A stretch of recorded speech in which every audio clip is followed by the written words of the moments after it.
రాజకీయ పార్టీలంటేనే కులాలకి ప్రాధాన్యం ఇస్తాయి. అలాగే కులాలంటే అన్ని పార్టీలకి బీసీల ఓట్లు కావాలి, ఎస్సీల ఓట్లు కావాలి, ఎస్టీల ఓట్లు కావాలి. దాంతో పాటు ఓసీల ఓట్లు కూడా అంటే కమ్మ, రెడ్డి, అలాగే బ్రాహ్మణ, క్షత్రియ, వైశ్య వీళ్ళ ఓట్లు కూడా ఖచ్చితంగా కావాలి. కానీ జగన్మోహన్ రెడ్డి మొన్న 5 ఏళ్లలో కొన్ని సామాజిక వర్గాల్ని, అది కూడా కీలక సామాజిక వర్గాల్ని పక్కన పెట్టారు అనేది. ప్రధానంగా అందులో రెడ్డి సామాజిక వర్గం కూడా ఉంది. అలాగే కమ్మ సామాజిక వర్గానికి ప్రాధాన్యత ఇచ్చారు, కానీ తర్వాత తగ్గించారు అనేది. అది ఖచ్చితంగా దెబ్బ పడింది అనేది. ఇప్పుడు అలా జరగకుండా ఉండాలి అంటే ఆ సామాజిక వర్గాలకి మళ్ళీ ప్రాధాన్యత ఇవ్వాలి అని అనుకుంటున్నారట. వాస్తవానికి కమ్మ సామాజిక వర్గాన్ని అయితే దూరం పెట్టలేదు. వల్లభనేని వంశీ కమ్మ సామాజిక వర్గమే. అలాగని చెప్పి ఆయనకి ఈయన సీట్ ఇస్తే గెలవలేదు. టీడీపీ సీటు మీద ఆయన గెలిచారు, తర్వాత ఇటు వచ్చారు. కానీ కొడాలి నాని అలా కాదు కదా, ఆయన కమ్మ సామాజిక వర్గమే, ఆయన వైసీపీ బీఫామ్ మీదే గెలిచారు. అంటే ఇచ్చారు కొన్ని చోట్ల, కొన్ని నియోజకవర్గాల్లో ఖచ్చితంగా కమ్మ సామాజిక వర్గానికి సంబంధించి అవకాశం ఇవ్వడం, కాపులకు ప్రాధాన్యత ఇచ్చారు, కమ్మకి ఇచ్చారు, కొన్ని చోట్ల రెడ్లకి ఇచ్చారు. కాకపోతే ప్రాధాన్యత తగ్గించారు అనేది అయితే గతంతో పోలిస్తే 2019తో పోలిస్తే 24లో ప్రాధాన్యత తగ్గించారు ఈ సామాజిక వర్గాలకి అనేది. అయితే ఈసారి మళ్ళీ వాళ్ళని హక్కును చేర్చుకోబోతున్నారు అనే ప్రచారం అయితే జరుగుతోంది.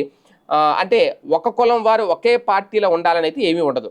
రాజకీయంగా అది తప్పుడు వ్యూహం కూడా. అందుకే ఈ రోజుకి వైసీపీలో కూడా కమ్మ సామాజిక వర్గానికి సంబంధించిన నాయకులు ఉన్నారు.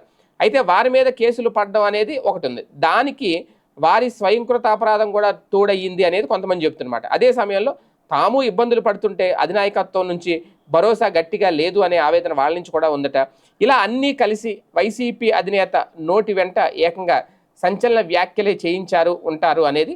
అయితే ఎవరు ఏ పార్టీలో ఉండాలో వారే డిసైడ్ చేసుకుంటారు. అడ్డుకోవడానికి అధినేతలు ప్రయత్నించినా అది జరిగేదైతే కాదు. కాకపోతే పార్టీలే తమ విధానాలు, ఆలోచనలు మార్చుకుంటే తాము అందరి వారం అని చెప్పి ఆచరణాత్మకంగా గనక రుజువు చేసుకోగలిగితే గనక తప్పకుండా అన్ని కులాలు అన్ని పార్టీల్లో కూడా ఉంటాయి.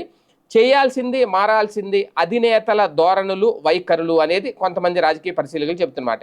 ఏది ఏమైనా జగన్ ఒక బలమైన సామాజిక వర్గానికి బాసటగా నిలుస్తూ ప్రకటన మాత్రం వైసీపీకి మేలు చేసేదే అనేది కొంతమంది చెప్తున్నమాట. అంతేకాకుండా ముందు ఒక గుణాత్మకమైన మార్పు వైసీపీలో రావాల్సిన అవసరం ఉంది అని కూడా అంటున్నారు. రెడ్డి సామాజిక వర్గాన్ని మరింత దగ్గర చేర్చుకోవాలి, వాళ్ళను దూరం పెట్టే తప్పు చేశారు అనేది కూడా ఒక వెర్షన్ అయితే వినిపిస్తోంది. మరి జగన్మోహన్ రెడ్డి గారు ఖచ్చితంగా సోషల్ ఇంజనీరింగ్ అనేది పెద్దపీట వేస్తారని అందరికీ తెలుసు. 2019లో అదే ఆయన సక్సెస్ కారణం అనేది. 2024లో మరి అదే ఫెయిల్ అయ్యింది అనేది కూడా. మరి ఈసారి ఏం చేస్తారనేది చూడాలి.